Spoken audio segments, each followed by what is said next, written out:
అందరికీ నమస్కారం. గులాబీ మొక్కలు పెంచాలని చాలామంది ఇష్టపడతారు. కానీ అన్ని ఫర్టిలైజర్స్ మా వల్ల కాదు, ఇంట్లోనే ఈజీగా దొరికే ఫర్టిలైజర్స్ గురించి చెప్పండి అని చాలామంది అడిగారు కదా, వాళ్ళ కోసమేనండి ఈ వీడియో. ఈ వీడియో నచ్చితే ఒక లైక్ చేయండి, వీలైతే కనీసం ఒకరికైనా సరే షేర్ చేయండి. ఈ వీడియోలో మీకు నేను ఈ ప్లేస్ ఎక్కడదో కూడా చెప్తాను. వీడియో పూర్తిగా చూస్తేనే మీకు అర్థమవుతుంది. ఈ గులాబీ మొక్కల గురించి చాలా వీడియోలు నేను చెప్తూ ఉన్నాను కదా. పెంచుకోవడం ఈజీయే, కానీ కొంచెం మెయింటెనెన్స్ అనేది చేయాల్సి ఉంటుందని అంటూ ఉంటాను. వాటికి రెగ్యులర్గా ఫర్టిలైజర్స్ ఇవ్వాలి, పెస్ట్ అటాక్ అయినప్పుడు పెస్టిసైడ్ స్ప్రే చేస్తూ ఉండాలి, మంచి సన్లైట్లో పెట్టాలి, ఫంగస్ అటాక్ అయినప్పుడు ఫంగిసైడ్ ఇవ్వాలని చెప్తూ ఉంటాను. అయితే నీళ్ళలో పెంచే గులాబీ మొక్కలకైతే అంత కేర్ తీసుకోవాల్సిన అవసరం లేదు. వాటికి ఏదైనా సరే ప్రాబ్లం వస్తే కొంచెం కేర్ అనేది తీసుకుంటే సరిపోతుందన్నమాట. ఇక్కడ మీరు చూస్తున్న గులాబీ మొక్కలు రెండు, ఒకటేమో నాటు పింక్ కలర్ గులాబీ మొక్క, ఇదేంటంటే హైబ్రిడ్ ఎల్లో కలర్ది. మీరే ఒకసారి గమనించండి. నాటుదేమో చాలా చక్కగా హెల్తీగా ఉంది, ఈ హైబ్రిడ్ ఏమో కొంచెం డల్గా ఉంది. మరి ఇలా డల్గా ఉన్న మొక్కకి మనం కేర్ అనేది కొంచెం ఎక్కువగా తీసుకోవాలి. కొంచెం నెగ్లెక్ట్ చేసామంటే మాత్రం తప్పకుండా ఇది చనిపోయే స్టేజ్ వరకు వెళ్తుంది. ఎప్పుడైనా సరే ఏ మొక్కైనా సరే మనం ఎన్ని ఫర్టిలైజర్ ఇచ్చినా కానీ సరిగ్గా పెరగట్లేదంటే మాత్రం తనకి ఏదో ఒక ప్రాబ్లం ఉందని మనం తెలుసుకోవాలి. ఈ మొక్కకి ఏమైందంటే ఫంగస్ అటాక్ అయింది. ఫంగస్ నేలలో పెరిగే మొక్కలకి అటాక్ అవుతుందంటే అటాక్ అవ్వచ్చు, ఎందుకంటే పైన సాయిల్ డ్రై అయినప్పుడు మాత్రమే ఏ మొక్కలకైనా సరే వాటర్ అనేది ఇవ్వాలి.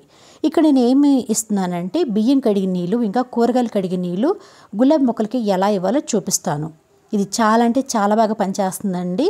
మేము పెద్దగా ఫర్టిలైజర్స్ ప్రిపేర్ చేసుకోలేము, మా వల్ల కాదు అనుకునే వాళ్ళకి ఇది ఒక బెస్ట్ ఫర్టిలైజర్ అని చెప్పుకోవచ్చు. ఇందులో నేను టమాటా తొక్కలు, ఉల్లిపాయ తొక్కలు, నిమ్మ తొక్కలు, అరటిపండు తొక్కలు ఇవన్నీ వేసి జస్ట్ ఒక్కరోజు మాత్రమే ఫర్మెంట్ చేసుకున్నాను. గులాబీ మొక్కలకి నిమ్మ తొక్కలతో చేసిన లిక్విడ్ ఫర్టిలైజర్ అయితే చాలా బాగా పనిచేస్తుంది అనమాట. ఎందుకంటే సాయిల్ని ఎసిడిక్గా మారుస్తుంది. వాటికి సాయిల్ ఎంత బాగా ఎసిడిక్గా ఉంటే పువ్వులు అంత బాగా పోస్తాయి. కంపల్సరీగా లిక్విడ్ ఫర్టిలైజర్ని కనీసం వారానికి ఒక్కసారి సరే ఇవ్వండి. అయితే మొక్కకి ఫంగస్ అటాక్ అయింది కాబట్టి ఎక్కువగా ఫర్మెంట్ చేయకూడదు, జస్ట్ ఒక్కరోజు మాత్రమే ఫర్మెంట్ చేసుకోవాలి. ఒకవేళ ఫంగస్ ఎక్కువగా అటాక్ అయితే మాత్రం ఈ ఫర్టిలైజర్ని స్కిప్ చేసి పుల్లటి మజ్జిగ అయినా లేదంటే కలబందతో చేసిన లిక్విడ్ ఫర్టిలైజర్ అయినా సరే ఇవ్వచ్చు అనమాట. మీకు అవసరం ఉంటేనే ఇది ఇవ్వండి, లేదంటే స్కిప్ చేయండి.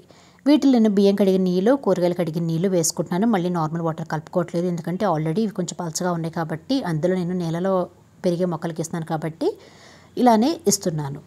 ఇక్కడ కూరగాయ తొక్కల్ని నేను ఏం చేస్తానంటే కంపోస్ట్ బిల్ల వేయకుండా ఈ చిన్న గుంత తీసి మొక్క పక్కనే అంటే కొంచెం దూరంగా ఇలా పెట్టేస్తున్నాను. అలా పెట్టడం వల్ల అది చక్కగా మట్టిలో కలిసిపోయి మంచి ఎరువుగా మారుతుంది, మొక్కకి బలాన్ని అనేది అందిస్తుంది. మనము రెగ్యులర్గా అంటే నెలకు ఒక్కసారినే సరే సాలిడ్ ఫర్టిలైజర్ ఇస్తూ ఉంటాం కదా, అంటే కంపోస్టు, నీమ్ కేక్ పౌడరు ఇవన్నీ కలుపుతూ ఉంటాము. మా దగ్గర అవన్నీ లేవు, మేము ఏమి చేయాలనుకునే వాళ్ళు ఈ టిప్స్ని పాటించండి. అయితే వీటితో పాటుగా కొంచెం నీమ్ కేక్ పౌడర్ కూడా ఇవ్వాలండి. అది ఇస్తేనే రూట్స్ అనేది చక్కగా డెవలప్ అవుతాయి. అవి లేకపోతే మాత్రం వేపాకుని నీడలోని ఎండపెట్టేసి వాటిని మట్టి చుట్టూరా అప్పుడప్పుడు అంటే నెలకొక్కసారి సరే ఇలా చల్లుతూ ఉండండి. అలా చల్లడం వల్ల కూడా ఏదైనా సరే ఫంగస్ అయినా లేదంటే పెస్ట్ అయినా సరే అంత ఈజీగా మొక్క దగ్గర అటాక్ చేయవన్నమాట. ఇలా వాటర్ అనేది కొంచెం కొంచెంగా ఇవ్వాలి. మరి వాడిన టీ పౌడర్ అంటే మనం టీ పెట్టుకున్న తర్వాత ఫిల్టర్ చేసిన తర్వాత టీ పౌడర్ వస్తుంది కదా, వాటినైతే నీట్గా వాష్ చేసి ఎండకి ఎండపెట్టేసి మీరు కావాలంటే వీటిని స్టోర్ చేసుకోవచ్చు, లేదంటే ఇలా మొక్కలు కూడా ఇవ్వచ్చు. ఇది చాలా బాగా పనిచేస్తుంది అన్నమాట. గులాబీ మొక్కలు అయితే ఇది భలే ఇష్టపడతాయి. నైట్రోజన్ ఉంటుంది, సాయిల్ ఎసిడిక్గా మారుస్తుంది. నెలకు ఒక్కసారి సరే తప్పకుండా గులాబీ మొక్కలకి ఇచ్చి చూడండి, చాలా బాగుంటుందండి. రిజల్ట్ కూడా ఎక్కువగా ఇవ్వకండి, జస్ట్ 1 స్పూన్ లేదంటే 2 స్పూన్స్, అది మొక్క సైజుని బట్టి వాటి ఏజ్ని బట్టి డిపెండ్ అయి ఉంటుంది. ఇవన్నీ నేను నేలలో పెంచుకునే మొక్కల గురించి చెప్తున్నాను. కుండీలలో పెంచుకునే మొక్కలకైతే మళ్ళీ మెజర్మెంట్స్ అనేది వేరేగా ఉంటాయండి, అది మాత్రం మర్చిపోకండి. ఇలా వేసిన తర్వాత మీరు మళ్ళీ చెప్తున్నాను, టీ పౌడర్ని నీట్గా వాష్ చేయాలి. ఎందుకంటే అందులో పాలు, చక్కెర అవి ఉంటాయి కాబట్టి డైరెక్ట్గా వేయడం వల్ల చీమలు వస్తాయి, ఒక్కోసారి ఫంగస్ కూడా అటాక్ అయ్యే ఛాన్సెస్ ఉంటుంది కాబట్టి నీట్గా వాష్ చేసి ఎండపెట్టేసి ఆ తర్వాత ఇవ్వండి. మరి ఈ హైబ్రిడ్ గులాబీ మొక్కకి పెస్ట్ అనేది అటాక్ అయింది, వాటితో పాటుగా ఫంగస్ కూడా అటాక్ అయింది కాబట్టి ఏం చేయాలంటే మీ దగ్గర కలబంద మొక్క ఉంటే వాటిని లిక్విడ్ ఫర్టిలైజర్గా మార్చి ఇవ్వండి, లేదంటే పుల్లటి మజ్జిగైనా సరే ఇవ్వండి. అవన్నీ అయిపోయిన తర్వాత ఇక్కడ నేను చూపించబోయే ఫర్టిలైజర్ని కూడా ఇవ్వండి. పెస్ట్ని కూడా నిర్లక్ష్యం చేయకూడదు. పెస్ట్ని నిర్లక్ష్యం చేస్తే మాత్రం మొక్కని ఎదగనివ్వదు. ఈ విషయం మాత్రం మర్చిపోకండి. మొగ్గలు బాగా రావాలి, పువ్వుల సైజు పెరగాలి, క్వాంటిటీ ఎక్కువగా రావాలంటే మాత్రం ఈ విషయం అనేది గుర్తుపెట్టుకోండి. కూరగాయ తొక్కల్ని మొక్క మొదట్లో వేయకండి. ఇలా చేస్తేనే మొక్క అనేది ఇబ్బంది పడుతుంది. కొంచెం దూరంగా వేసుకోండి. పైన కొంచెం మట్టి డ్రై అయినప్పుడు మాత్రమే వాటర్ ఇస్తూ ఉండాలి. ఎందుకంటే ఇప్పుడు చలికాలం కాబట్టి ఆకుల పైన కూడా మంచు కురుస్తుంది. ఆ మంచు అలానే ఉండిపోయి వాటర్గా మారిపోయి ఆకుల పైన ఇలా నల్లగా మచ్చలాగా ఫామ్ అవుతాయి. అందుకే ఫంగస్ అనేది కొంచెం తొందరగా అటాక్ అవుతుంది అనమాట. మీ దగ్గర సాఫ్ ఫంగిసైడ్ ఉంటే ఇస్తే ఇంకా మంచిది. కానీ మా దగ్గర లేదు, మేము కొనలేము అంటే మాకు దొరకట్లేదు అనుకునే వాళ్ళైతే హోమ్ మేడ్ ఫంగిసైడ్స్ కూడా చాలా ఉన్నాయి. నేను వాటి గురించి కూడా చాలా వీడియోలు చేశాను. మీకు ఇంట్రెస్ట్ ఉంటే ఒకసారి చెక్ చేయండి. ఇక్కడ నేను ఇంకొక ఫర్టిలైజర్ కూడా ఇవ్వబోతున్నాను. అదేంటంటే ఇంట్లో వచ్చే కూరగాయ తొక్కల్ని నేను ఏం చేస్తున్నానంటే వీటన్నిటినీ మొక్కలకి ఇవ్వబోతున్నాను. ఇలా డైరెక్ట్గా ఇవ్వచ్చా అంటే ఇవ్వచ్చు, ఏమి కాదు. అయితే ఏమేమి ఇవ్వాలి ఏమేమి ఇవ్వకూడదంటే కూరగాయ తొక్కలు, పండ్ల తొక్కలు ఇవి ఇవ్వండి. కొంచెం మిగిలిపోయిన అన్నం కూడా ఇవ్వచ్చు, ఏమీ కాదు. కాకపోతే నాన్ వెజ్ ఐటమ్స్ మాత్రం కంప్లీట్గా అవాయిడ్ చేయాలి.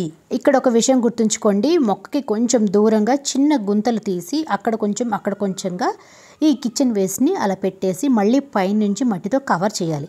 పుల్లటి మజ్జిగ వేయండి. అసలు ఎంత బాగా కంపోస్ట్ అవుతుందంటే చక్కగా మొక్కకు అనేది బలాన్ని అందిస్తూ ఉంటుంది. మీ దగ్గర కౌ యూరిన్ ఉంటే కూడా మొక్కలకి అప్పుడప్పుడు ఇస్తూ ఉండండి, అది కూడా చాలా మంచిదండి. ఇవన్నీ న్యాచురల్ ఫర్టిలైజర్స్, మనమేం డబ్బులు పెట్టి కొనాల్సిన అవసరం కూడా ఉండదు. మొక్కలు పెంచాలి అని చాలామందికి ఇష్టం ఉంటుంది, కానీ ఫర్టిలైజర్స్ కొనాలని కొంతమంది మాకు వద్దండి మొక్కలు పెంచడం ఇదంతా పెద్ద హంగామా అంటారు. కాబట్టి నేను ఈ చిన్న వీడియోని మీకు షేర్ చేస్తున్నాను. ఎటువంటి ఫర్టిలైజర్స్ లేకపోయినా కూడా ఇంట్లో ఉన్న ఫర్టిలైజర్స్ తోటి, న్యాచురల్ ఫర్టిలైజర్స్తో కూడా మొక్కలు చాలా ఈజీగా పెంచుకోవచ్చు. మళ్ళీ చెప్తున్నాను, మొక్కకి కొంచెం దూరంగా మరీ లోతుగా కాకుండా ఇలా చిన్న గుంతలు తీసి అక్కడ కొంచెం పెట్టండి. ఒకటే దగ్గర పెట్టకుండా మొక్క చుట్టూరా పెట్టేస్తే అది చక్కగా మట్టిలో కలిసిపోతుంది, మంచి ఎరువుగా మారుతుంది. ఎర్త్ వర్మ్స్ కూడా చక్కగా డెవలప్ అవుతాయి. ఒకవేళ మీ మట్టిలో ఎర్త్ వర్మ్స్ లేకపోతే మాత్రం స్పెషల్గా బయట నుంచి ఎర్త్ వర్మ్స్ తెచ్చి మరి ఇందులో వేయాల్సి ఉంటుంది. ఈ విషయం మాత్రం మర్చిపోకండి. ఇలా వేసేసి మట్టితో కవర్ చేసేయండి. మరి ఎన్ని రోజులకు ఒకసారి ఇవ్వాలి? ఇలా అంటే నెలకు ఒకసారి సరిపోతుందండి. స్పెషల్గా మళ్ళీ మనం బయట నుంచి ఏమీ ఎరువులు వేయాల్సిన అవసరం కూడా ఉండదు. ఎందుకంటే నీళ్ళలో పెరిగే మొక్కలు అయితే చాలా ఈజీగా పెరుగుతాయి. కుండీలలో పెరిగే మొక్కలకి మనం కేర్ అనేది కొంచెం ఎక్కువగా తీసుకోవాల్సింది. కాబట్టి నేను చెప్తున్నాను ఈ విషయాలని.